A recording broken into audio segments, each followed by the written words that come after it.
Well, the big day is tomorrow. It's Election Day. It's a day that the country's been preparing for a while. Yeah, the nation will be voting on president, and voters in Ohio and Michigan, they will be deciding on a variety of local and state races and issues. Tonight, we've got team coverage for you. Megan Hartnett is focusing on Ohio's Senate race and the impact it can have nationwide. And Michael Sandlin has more on early voting numbers and what to expect for tomorrow. But first, let's bring in Megan. Megan, why is the Ohio Senate race getting so much attention?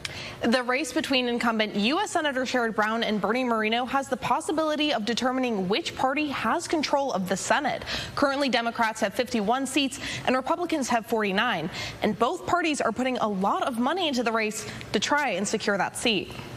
Incumbent U.S. Senator Sherrod Brown has been representing Ohio since 2007. The U.S. Senator is going head-to-head with Republican businessman Bernie Moreno. In the final stretch before the election, U.S. Senator Brown is campaigning with Bill Clinton, and Florida Governor Ron DeSantis was in town with Trump-endorsed Moreno last week. This is probably the tipping point Senate seat for control of the Senate. With the seat open for grabs, together both parties have put in more than $400 million to the campaigns, according to data from Ad Impact, making the Ohio race the most expensive Senate race in the country. We would expect, well, if Donald Trump is winning the state by 7 or 8 points, then Bernie Moreno should win fairly easily. And the polls don't show that he's winning easily. University of Toledo Associate Professor of Political Science Sam Nelson says U.S. Senator Brown has a few advantages, one being that he's been a popular senator for close to 18 years. He's had an opportunity to work with a lot of different groups in the state, with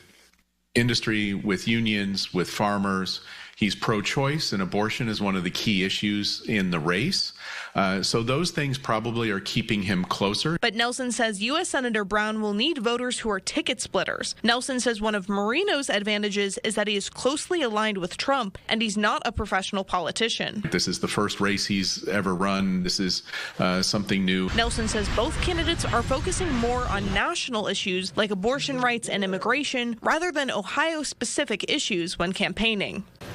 Nelson says there are a few other races to be watching when it comes to Senate seats that could flip party control, including Nebraska, Michigan, and Wisconsin. Reporting in studio, Megan Hartnett, WTOL 11.